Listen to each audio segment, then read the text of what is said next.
sé que tu les estàs encaminant i us felicito a tota la gent i a tota la Junta del Real Cercle Artístic.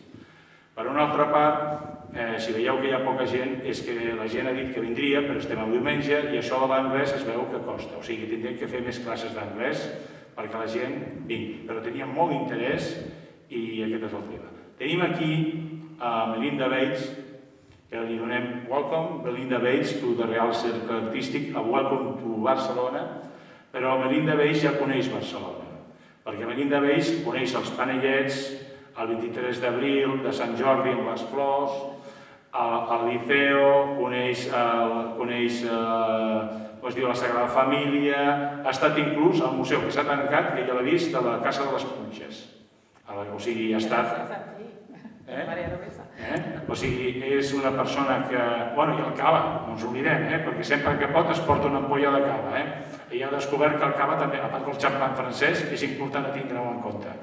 I sempre ha vingut, ha mirat els barcelonits, li ha agradat Barcelona, sempre parla bé de Barcelona, i això, amb els temps que corren, val la pena tindre-ho en compte. I llavors, gràcies per la seva atenció de dignar-se a vindre, perquè ella fa conferències per als cruers de luxe de tot el món, que estan plens les sales, per cert, perquè jo la vaig conèixer en el 2013 juntament amb la Maria Lluïsa Pujol, i va fer una conferència que vaig quedar totalment al·lucinats de lo que explicava, de lo que ha viscut aquesta dona a la seva vida, i clar, dic que és una oportunitat. I l'altre dia, sempre estic rotllant amb el cap, que no paro, vaig pensar, i per què no a Barcelona? I li vaig proposar, i tenim la sort que el cruer que està, que és el Viking, queda aquesta nit a dormir aquí, i va acceptar-ho totalment desinteressadament a vindre aquí.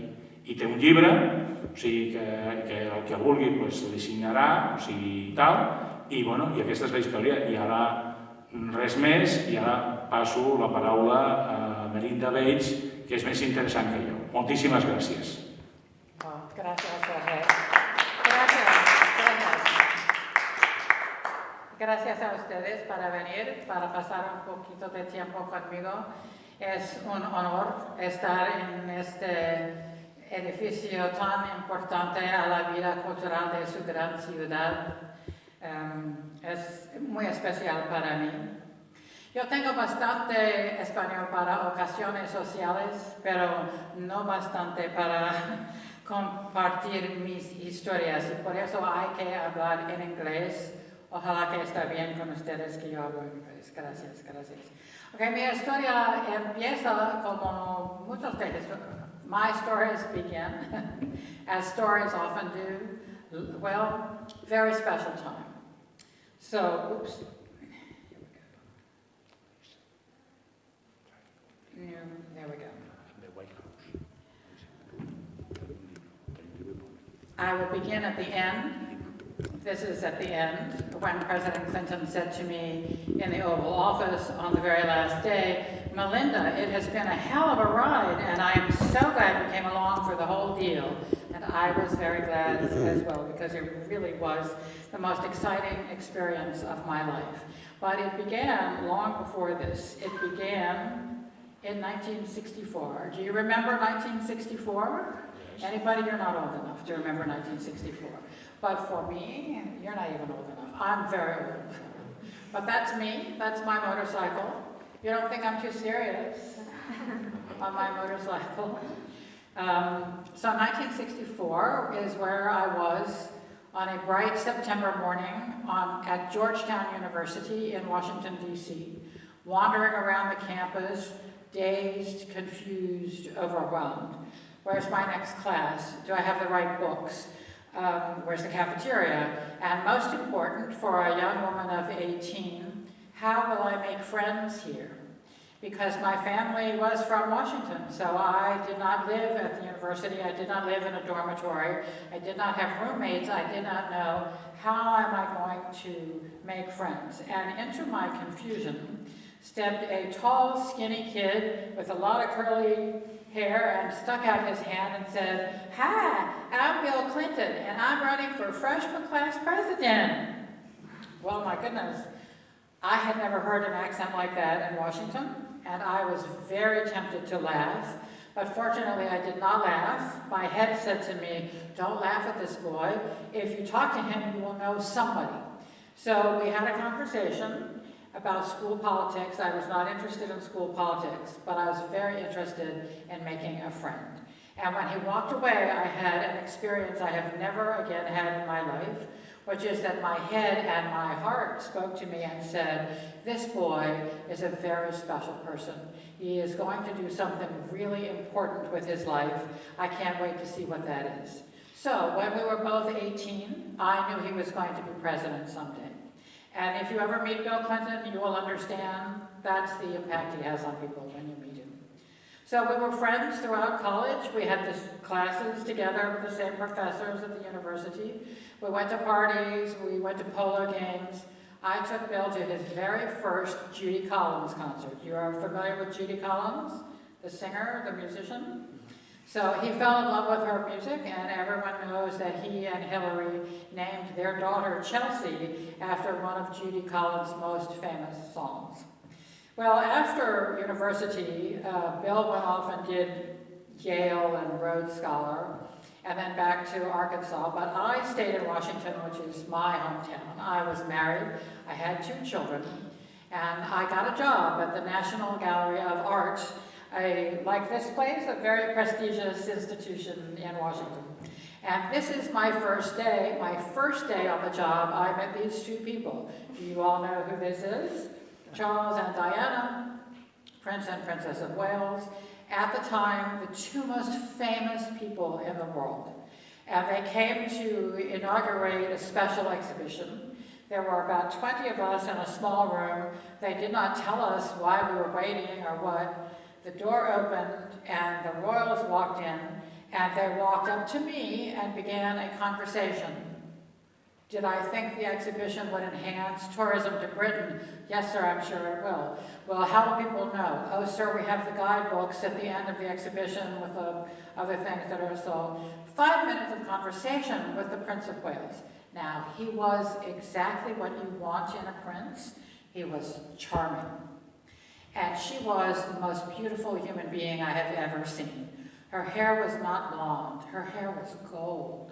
Her skin was like china. She was so beautiful. But still, 1985, still very shy. She just stood there quietly, radiating beauty.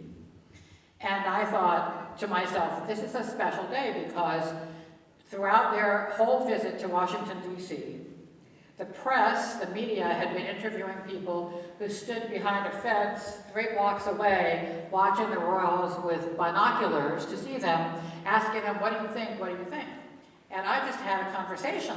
So I just knew that I was going to go out into the atrium and I was going to be interviewed by the reporters and I would be on the television news that night. I was very excited. Sadly for me, when the royals left for the National Gallery, they went off to do something else, and the media all left the gallery and followed them. So when I went out to the atrium, there was no one there to talk to me, which meant that I had to telephone 200 of my closest friends to tell them, you won't believe what just happened to me. And that is when I decided, oh, I think I'm really going to like visitor services, and I really did. So I was at the gallery for about 5 years, and then in 1991, my friend announced he was running for president, which he had been preparing for since he was 5 years old. And I wanted to work on his campaign, but at the time, by that point, I was working at Macy's, which is a not very nice department store in America. Could not leave my job and my family in Washington to go to Little Rock for the headquarters. So a group of us friends from college and other friends of his formed a committee in Washington, and we did everything we could to raise support for presidential candidate Governor Clinton. We made phone calls, we pleaded for money, we hosted parties. If I could sell you a ticket to dinner, this was at a fabulous estate, dinner at this beautiful place, and to meet the Democratic candidate for President of the United States, and the ticket was $250. Now, for today, that's nothing for campaigning. But at the time, if I could sell you a ticket for $250, I was very excited. So we worked throughout the year, we worked very hard on the campaign, and then it was election day. And I remember going to vote in the community center where I live. I remember going into the little voting place. I remember looking at the ballot, and on the ballot I could see the name of a person I have known since we were 18. I remember pushing the button next to his name. It was a very surreal experience. I don't remember anything else about the rest of the day. Very exciting for me. So that night we went to an election watch party. We saw the returns come in. Oh my God, our friend has won. It was so exciting. The next day I woke up and I was a little hungover, not from drink, but from the excitement. And for the first time, I thought to myself, I have loved working for candidate Clinton. I wonder if there's something I could do to work for President Clinton. But what could that be? Because I assumed, as I think many people do, that everyone who works at the White House must be a foreign or domestic policy expert, or a numbers cruncher, or certainly an attorney, and I am not any of those things. I could not imagine what I could do. So in 1992, before the interwebs and Google, where did we go for information? We went to libraries. So I went to a library and I found a book that in Washington we call the plum book. And it is called that because there's an American expression, a plum job, meaning a really good job. And this book lists the positions at the White House, the positions that a president gets to fill. And in that book I found a page that said, Executive Office of the President, and on that page there were 10 names. The title of the person, the name of the person in the job, that person's phone number. And one of those jobs was Director, White House Visitor's Office, Janet Johnson, and a phone number. Well, I had lived in Washington all my life. I had no idea the White House had a visitor's office. I looked at that and I thought, oh, I wonder if what Janet Johnson does at the White House is similar to what I do, what I did at the National Gallery. I would like to talk to her. So obviously the easiest way to do that was to call her. Her number was right there.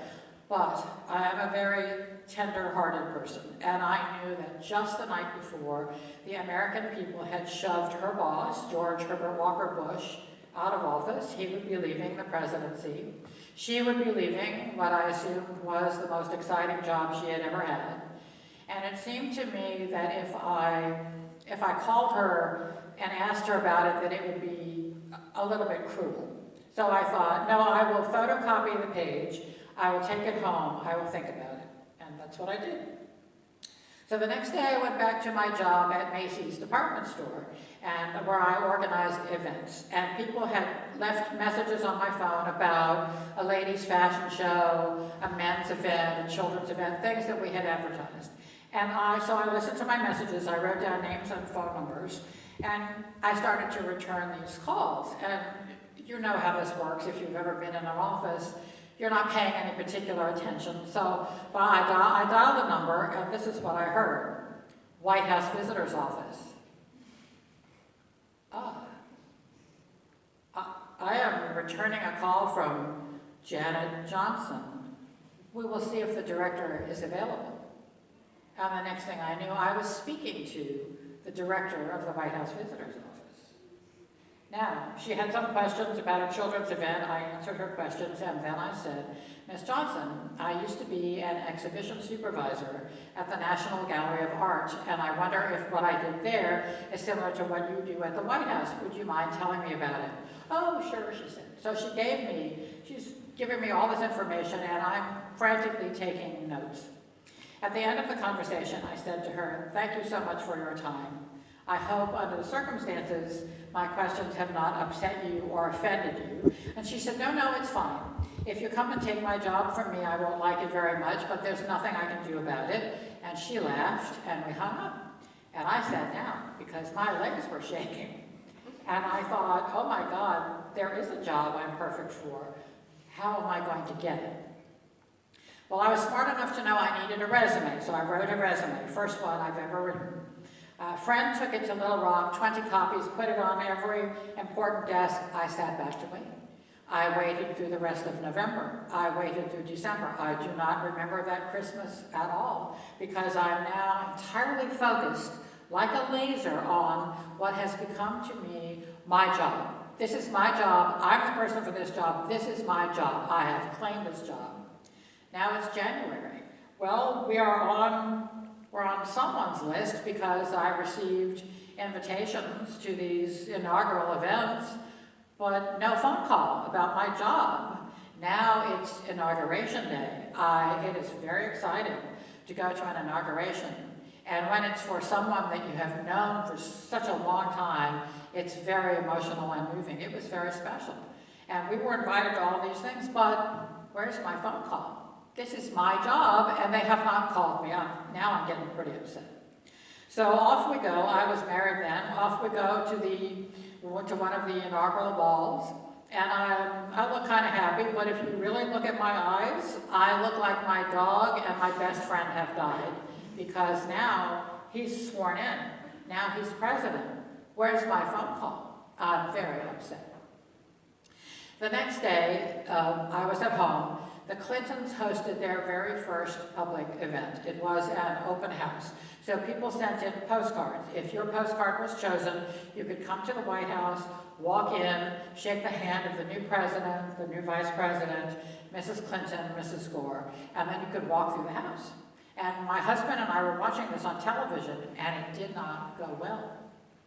An aide came and whispered in Hillary's ear, and then Hillary went and whispered in the president's ear, but she forgot he was mic'd. So the whole world heard her say to him, there's big problems out at the gate. People who should not have gotten in did, people who should have gotten in did not, and it's a big mess, and it looks like we screwed all these people. Oh dear. My husband turned to me and said, why haven't they called you? This is what you do. If you were there, it would be running perfectly. So I must confess here that I spoke to my husband in a tone of voice I am sure none of you have ever used with someone you love, because I was upset. And I said to him, I don't know why they haven't called. It's supposed to be my job, and I don't know why they haven't called, and I'm very upset, and I don't want to talk about it. Yes, dear. 20 minutes later, at my house, the phone rang. Hello? Yes, I'm calling from the White House. Oh. Yes, I'm calling about the job of director of the visitor's office. Oh, because I'm speechless.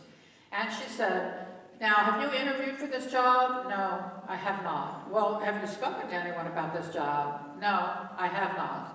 Well, it's the strangest thing, she said. I have not been told to interview you. I have been told you are the person for this job, and we need to get you in here right away. And that is how I got my job.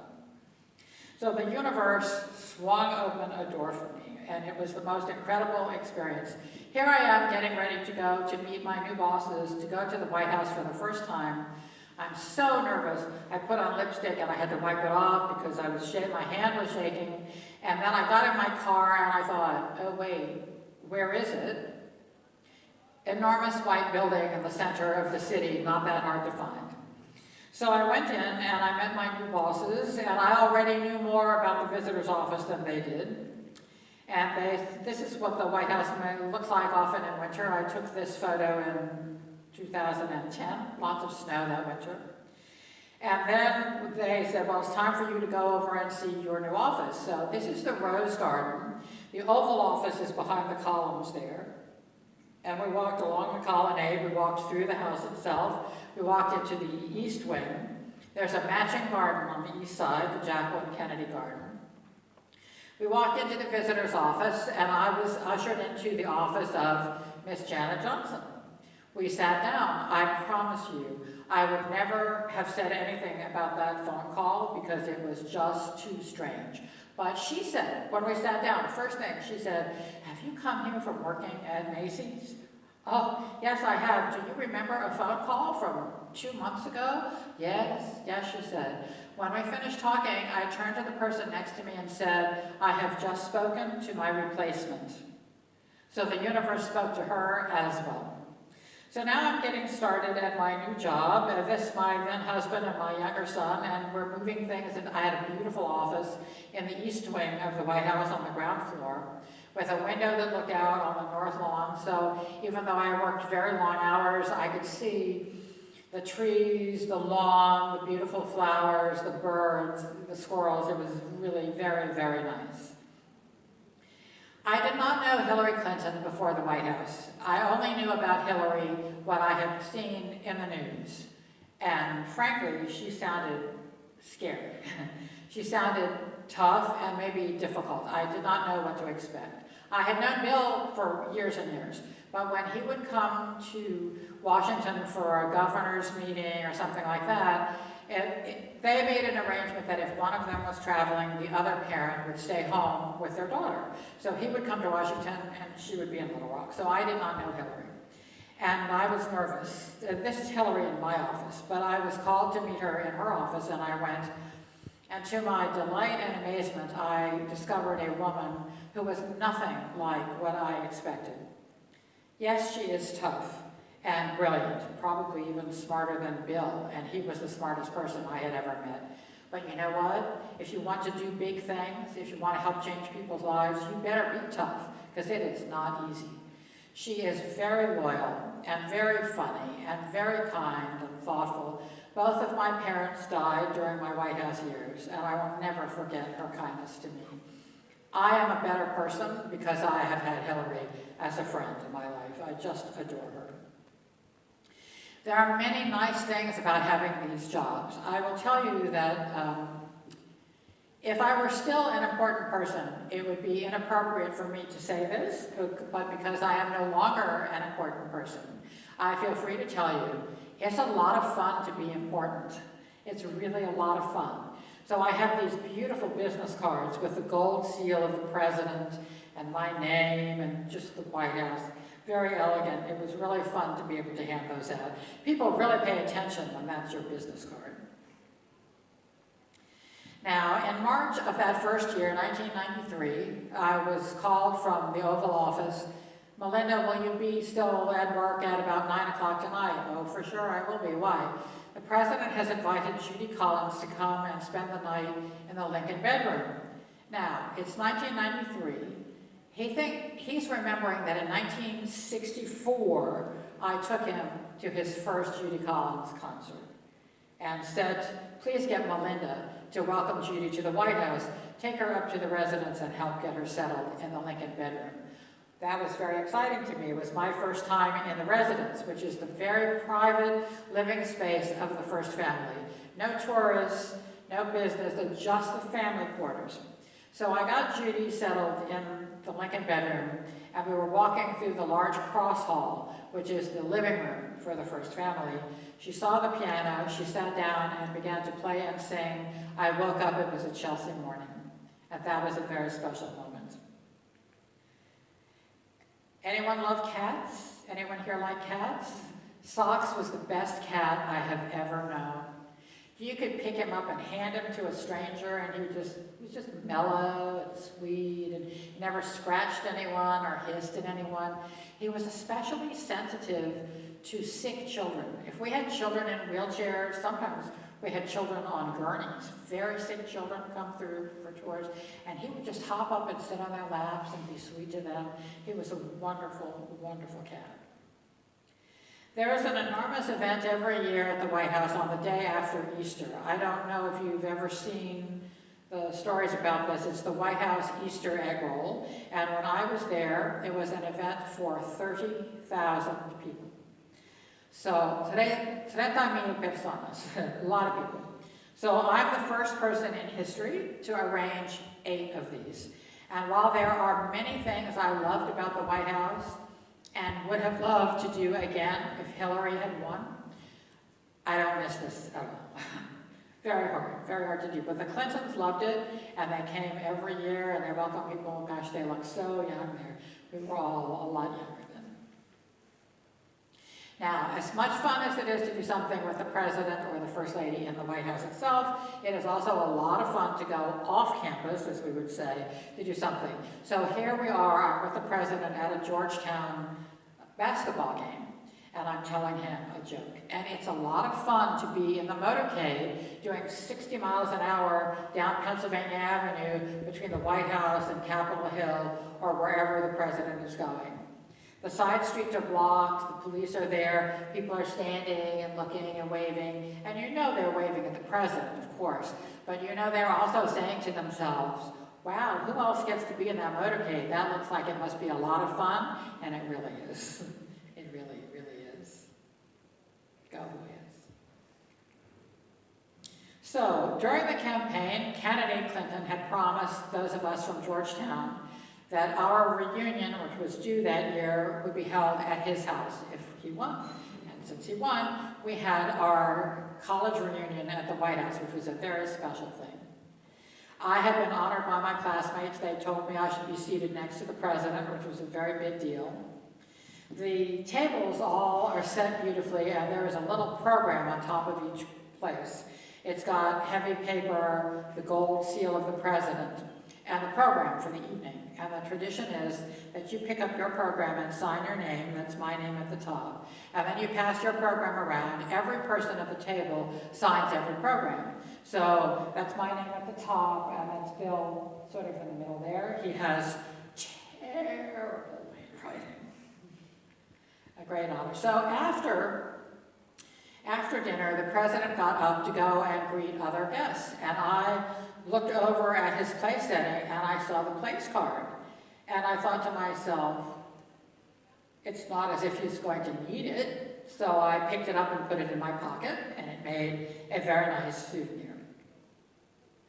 I had to make public remarks. I had to make remarks from the stage with the two smartest people I will ever know, and that, I will tell you, is very intimidating, presenting the class gift. But they're such good-natured people. It was a lot of fun. People don't ever see Hillary laughing like that. She has a fabulous sense of humor.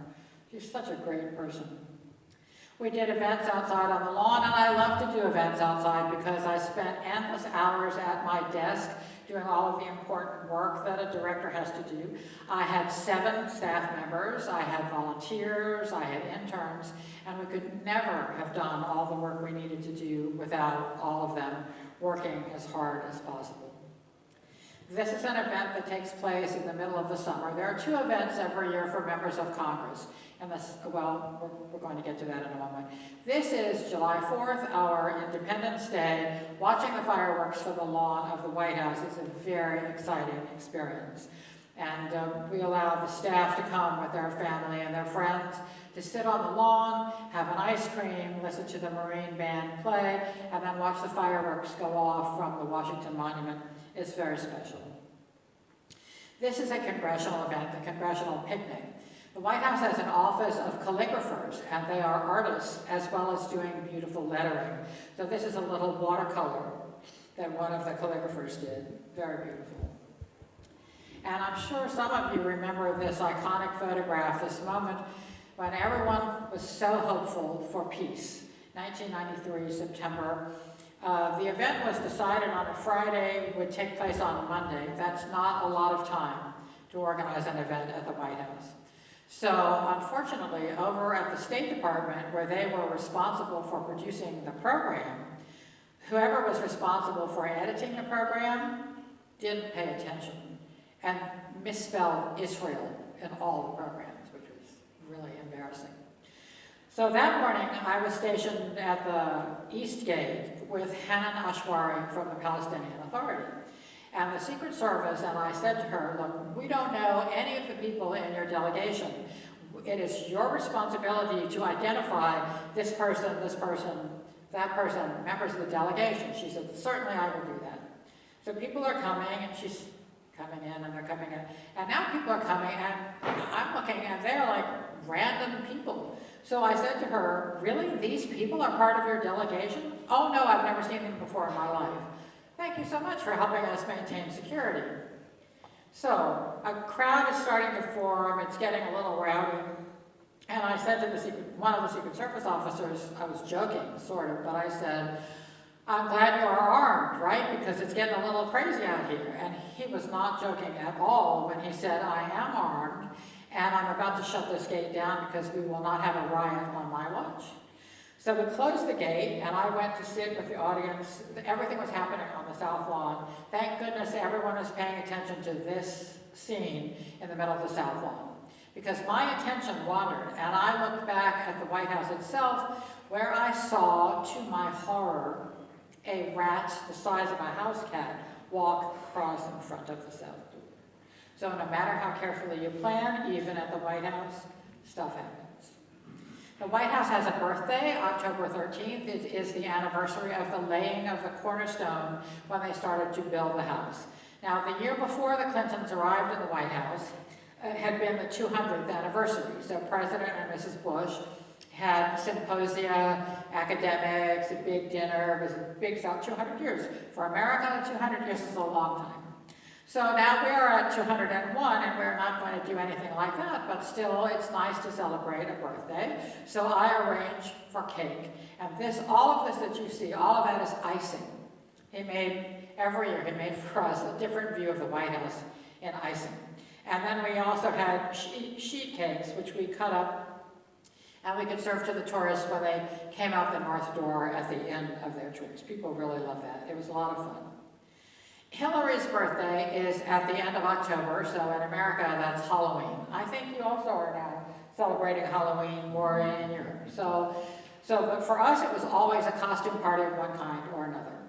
And this first one was a surprise, so you will see, shh, it's a surprise, it's a surprise, it's a surprise. Very difficult to keep a secret from the First Lady in her own house. So on that day, she had gone to Capitol Hill to lobby for the president's agenda. When the car brought her back to the White House, all the lights were out, which never happens. It was dark. The door was open. She was greeted by a figure in a hooded cloak and a mask, and went, and they went into the house. There was a path made with glow sticks. They went into the house. She went up to her bedroom, where she found a costume so that she could dress as Dolly Madison, one of our first and most famous first ladies, and the president could dress as President Madison, who was actually a very short man, and President Clinton is very tall, but the costume worked, and we had a really nice time at that party. Now, this is still all just the first year. Now we're having Thanksgiving, which is an American holiday in November, and the mess stewards are carving the pumpkins. It's very elaborate. And then what we call the turkey pardoning, where the turkey comes out, it's these enormous turkeys, and the president comes out and pardons the turkey and says, this turkey is not going to be eaten. This turkey is going to go to a petting zoo. And this all started with President Lincoln, because a turkey was brought to the Lincoln White House to be fattened up because it was supposed to be eaten for the Christmas dinner. But the president's children got very fond of the turkey. They thought of it as a pet. And when they discovered it was supposed to be butchered and eaten, they were very upset. So the president said, I will pardon the turkey, but we're not going to eat this turkey. So on and off ever since, there's been a turkey pardoning. And it's a little thing on the news every year. But what people do not know, but we are now backstage, is that this event is very stressful for the turkeys. Who knew? So there's actually a chance that the turkey on the table gets so stressed that it may fall over in a faint. And then you would have a photograph of the President of the United States with what looks like a dead turkey, and that would be a very bad photo. So the farmer, the turkey grower who has been selected that year, brings not one turkey but two. So there's one turkey on the table, but just in case, there's another turkey in a van over on the driveway. So if this one gets nervous and faints, they can very quickly haul out another turkey and bring it to the table for the president. Just very funny. Christmas begins every year with the arrival of the Christmas tree on this horse-drawn carriage. And there are many trees throughout the house. The house is decorated in every space. It's very beautiful all the time. But this particular tree is 18 feet high, and it goes into the blue room. This is the blue room. They take out the chandelier, they take out all the furniture, and they set up this enormous tree. And it is covered with thousands of ornaments. And this particular time gives me the opportunity to explain to you how Washington really works. Because my husband and I were at the Congressional Holiday Ball, and I'm looking at the tree, at the ornaments on the tree, and behind me I hear my husband say, "Oh, Mr. Gingrich, it's an honor to meet you. I'm a big fan." Well, you won't know this, but Congressman Gingrich was a big enemy of the Clinton White House. Said horrible things about all of us. No friend to us, no friend to the president. My former husband was conservative and liked him. But that's okay, I'm looking at the tree. Then I hear him say, oh, and my mother is a big fan, she's from your district, okay, whatever, I'm looking at the tree. Then to my dismay, I hear him say, and I'd really like you to meet my wife. Well, of course, I'm a very polite person, so I turn around and I can see that Congressman Gingrich has that expression on his face when a person is so important that they don't want to be rude, but they really don't want to spend time with you. But he's being polite. Until my husband says, and this is my wife, Melinda Bates. And when he hears this, Congressman Gingrich steps up and shoves my husband out of the way with his arm so that he can take my hand in both hands and says to me, Melinda Bates, you're Melinda Bates? Yes, I am.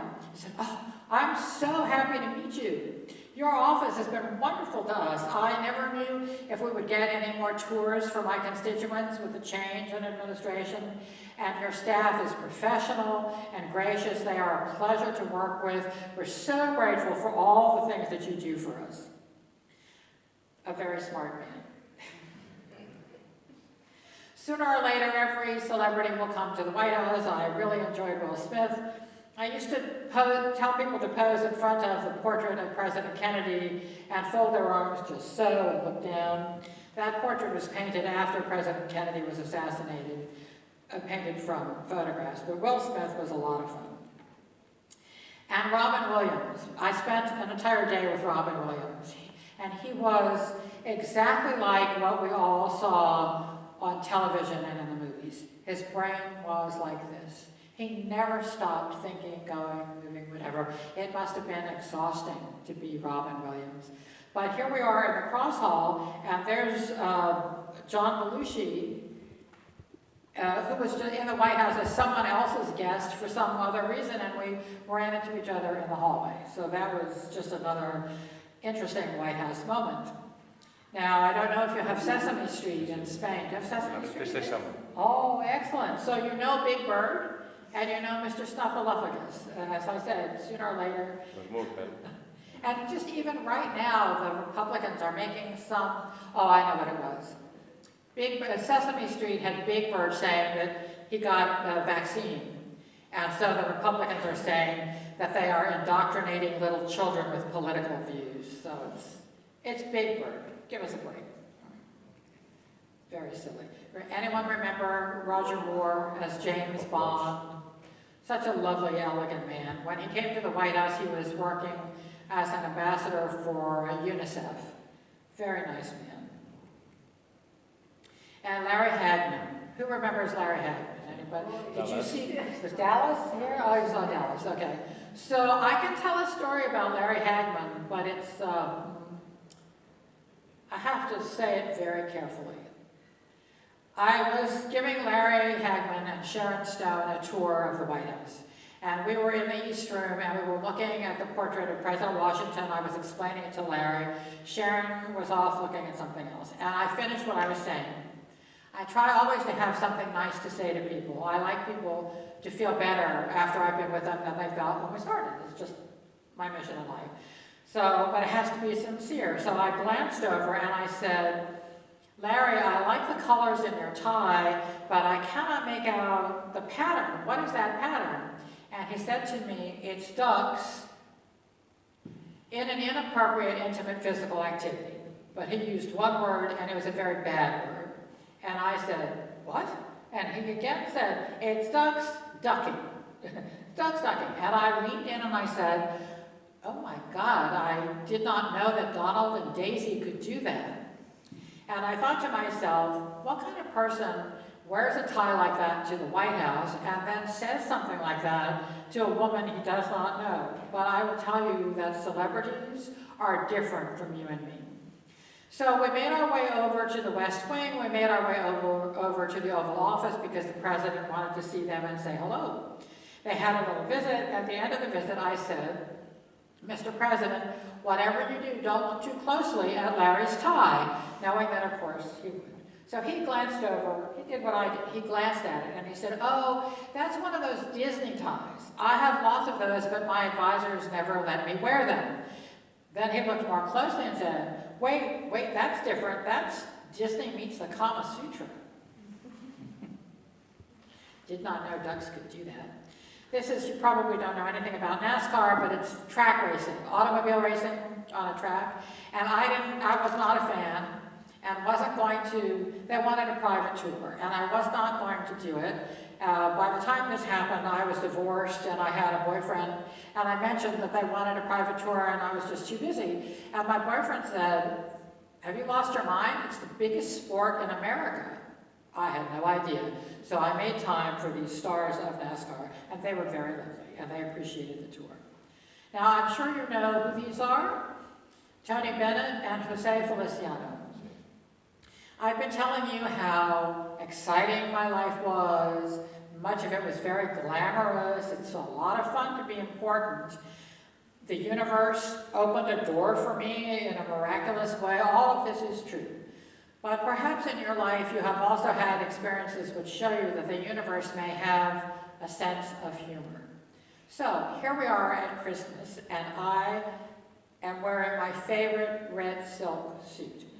But at Christmas time, it's so busy at the White House that I had a calendar that I put on the door of my second bedroom, and I turned that bedroom into a dressing room. And every day I knew what was the event and what I was going to wear, and I made garment bags with the outfit, the shoes, the pantyhose, the jewelry, they had whatever I needed. So that in the morning I could pick up just a bag and bring it to work with me, and when I needed to, I could change.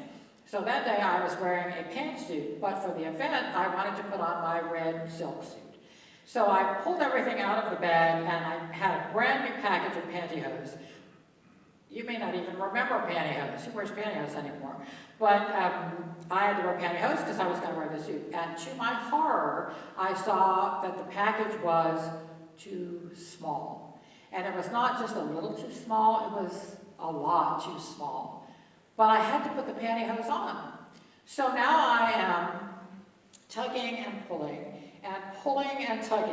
And honestly, if I had had a little olive oil in my desk to put on my hips and maybe help get it up, I would have done that, I promise. But I get the pantyhose, I get them up.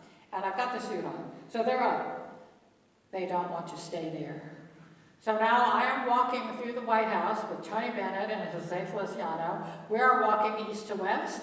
Pantyhose are heading south. They're rolling down my hips. So, please believe me when I say I mean it in the nicest possible way, how glad I was. Jose Feliciano is blind. Because every time Tony Bennett turned away, this is what I was doing. Which is not the most elegant thing a woman can do. So the universe has a sense of humor, but oh my goodness, what a time I had. 8 years, and they went by in a flash, and I promise you, it never got old, it never got ordinary. There were plenty of times when I was exhausted, but it was always a privilege to serve in America's House, the pinnacle of American public life. It's the most exciting time I've had in my life, and it is so wonderful for me to have opportunities to share my stories with other people, to tell them about how wonderful America's House can be. And I know that all the people that I worked with felt the same way, and I'm confident that all the people who came after me have felt the same way as well. It's about public service, and it's a great honor, and it has been my honor to entertain you with my stories this evening. Thank you so much for coming. Thank you very much. And I have written a book, and I have a few copies available at the back of the room. The book is my story, some of the stories from those slides, but also more stories. It is in English. Thank you. Thank you, Melinda. It's very interesting. It's not the first time to listening, but for me it's interesting too. Yeah?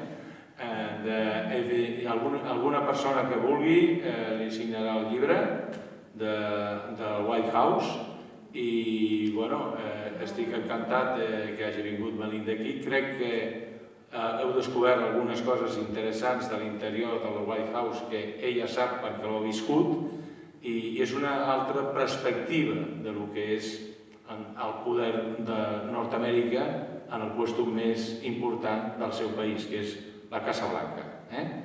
Llavors, jo em posaré a la cua de la firma, perquè... Què vols, Maria Lluïsa? Sí. Any question? Si algú vol fer alguna pregunta, doncs ho I tirarem. love questions. No, first of all, I want to tell you thank you because I told you before that is an honor that you stay here and between us. I don't think if I understood.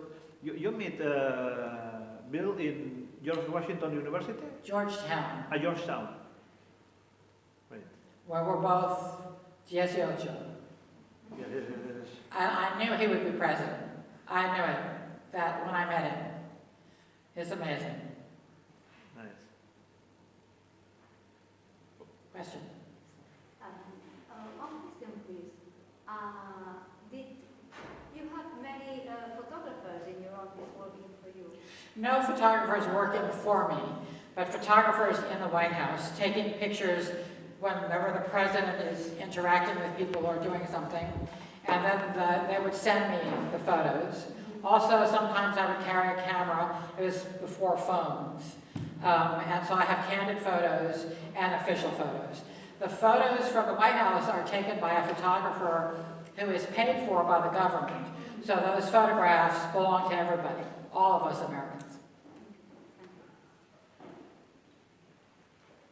Yes?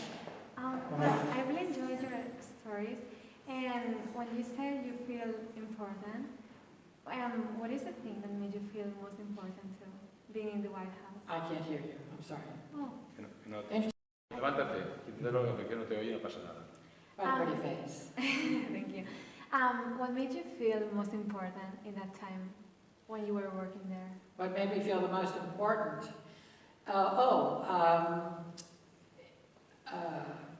July 4th, Independence Day, 1995.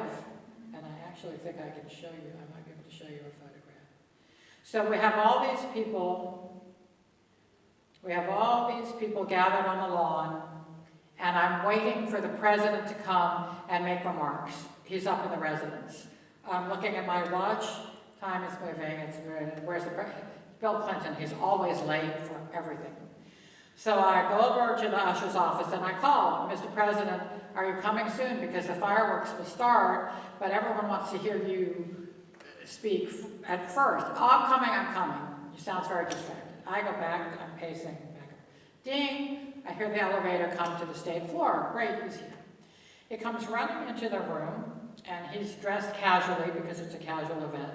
In his hands, he has a strip of colorful images. This is what's there.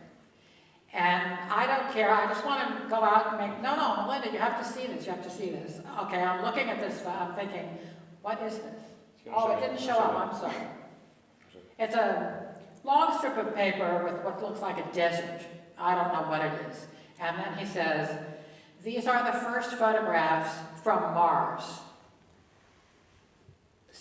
So the Mars rover has taken photographs, which it sent to NASA. NASA sent the photographs to the presidential science advisor, who delivered them to the President of the United States, who is showing them to me. I'm the first person after the President to see these photographs. Then he goes out, he makes remarks, he holds up, they can't see it, but he holds up, he tells people what he's showing them. And the next day, this photograph was on the front page of every news magazine, newspaper, television program, but I had seen it first in the hands of the President of the United States. That was a special moment.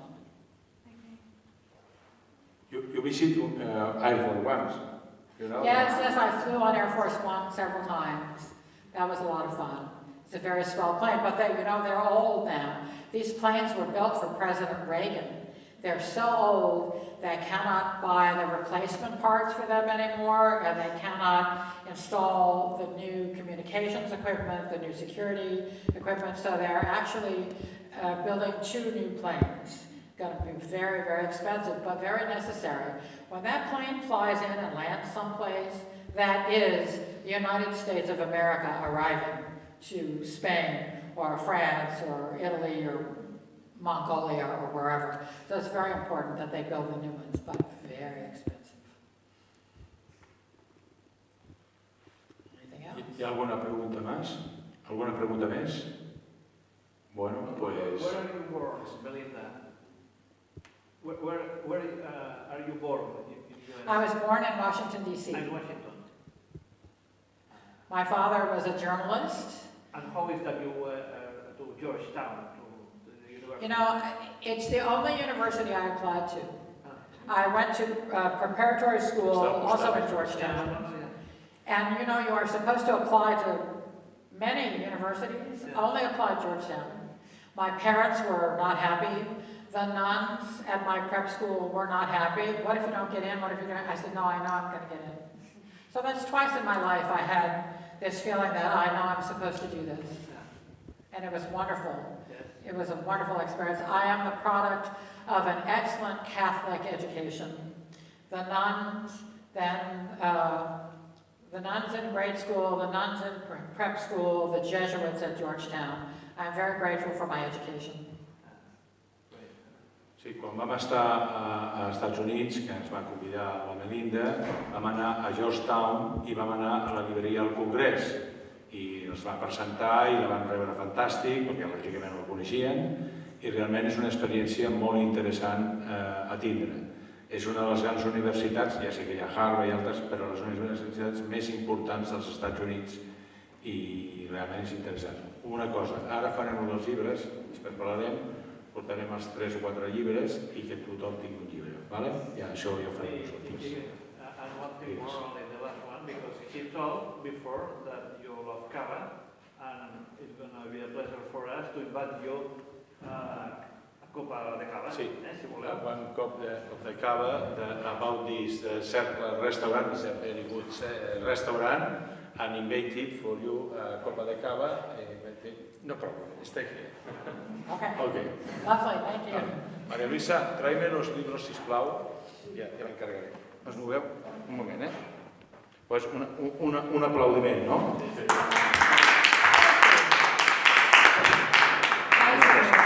Ahora, María Luisa, tráeme los libros porque, como han venido, María Luisa, ya lo postearé. ¿Vale? Ya lo postearé. How old are you? Vale. Bueno, perdó. 22. 22. Yeah. Okay. Una cosa. Veniu. You look very young. The only Mira, story mira, that... porque nos ha arreglado unos postales, se lo ha firmado. And would you like to return to your shop?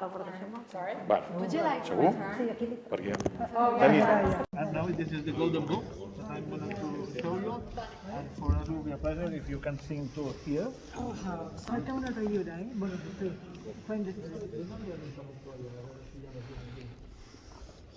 This is historical book. Oh my goodness. How old is this book? Well, this book begins in when the king Alfonso XIII in 1006, 1906. Wow. Alfonso XIII, rey de España, Wow. is when the circle begins to be royal, because was in this date. Circle That's was exciting. born in 8081, but some years later with the king Alfonso XIII, brings and all the personalities. At the beginning was a lot of politicals, Carlos de Borbón, Kings and Franco, and Goodness. the depends of the. But later begins the artists.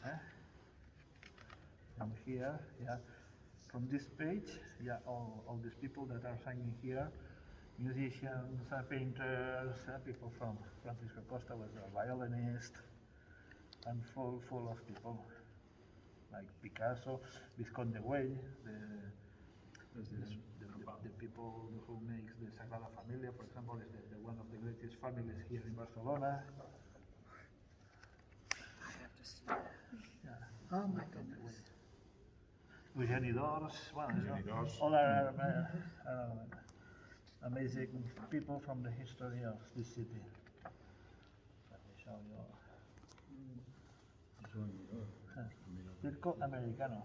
American. Yeah. Miró? Joan Miró? Oh, no. Look at that. Oh. Thousands and thousands of artists and Oh, my interesting goodness. Some of people. them wrote quite a lot. Yeah, from all the different Age. nationalities, Diferents països també. languages too. És un segle, més d'un segle d'història. Com el Joan Mariner, que ja té un segle. Depends who comes. Estem preparant This is Is this?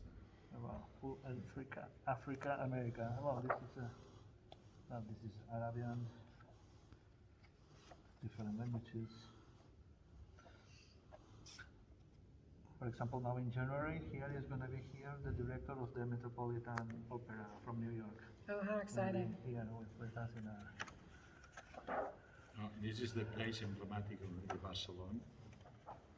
Historical place. I see I am in very exalted company. Okay, and now it's for you. And now, Melinda Bates. You know? Now, Melinda Bates to sing it. Well, that's a great honor. Yeah. Thank you. Sorry. Yes,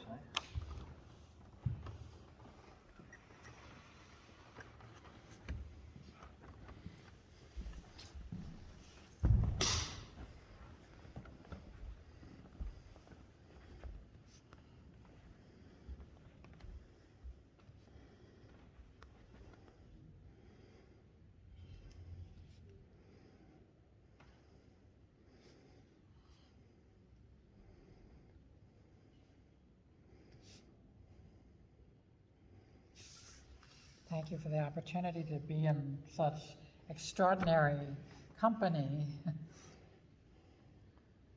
Can I give you my phone? Take a picture of me Yeah. signing this book. Oops. Si no, nos enviamos, ¿eh? Si tú la foto, me avisa. I can send you a photo. I know your photos are better than mine. Don't worry, no worries.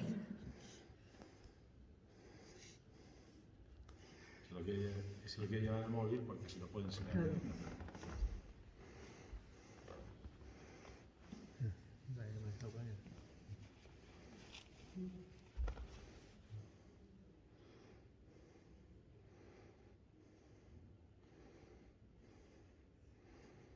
Ya está. Inmortalizado.